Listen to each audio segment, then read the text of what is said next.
सर्व अतिवृष्टी ज्या ज्या भागामध्ये झाली, ज्या ज्या शेतकऱ्यांचं नुकसान झालं, त्या सर्व शेतकऱ्यांना माझं आव्हान आहे की आपल्यासाठी जे महत्त्वाचे 3 लोक आहेत, एक म्हणजे गावचा पटवारी, दुसरा गावचा कृषी सहाय्यक, तिसरा ग्रामसेवक, हे 3 लोकच आपल्या शेतीचे घराचे पंचनामे करणार आहेत, विहिरीचे सगळ्या नुकसानीचे।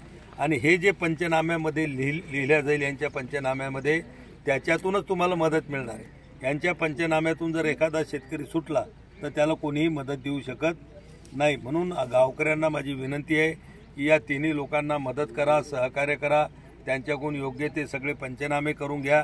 त्या पंचनाम्याचं चावडी वाचन करा, एक प्रत ग्रामपंचायतीला लावा आणि कोणताही नुकसानग्रस्त शेतकरी मदतीपासून वंचित राहणार नाही याची गावातले जे काही सुशिक्षित शेतकरी आहेत किंवा गावातले कार्यकर्ते असतात यांनी ती काळजी घ्यावी, अशा प्रकारचं मी त्यांना आवाहन करतो। आणि ग्रामसेवक, तलाठी, कृषी सहाय्यक यांना सुद्धा कुठल्याही शेतकऱ्याची तक्रार येणार नाही याची त्यांनी काटेकोरपणानं काळजी घ्यावी, असं त्यांना सुद्धा मी या ठिकाणी निर्देश देतो।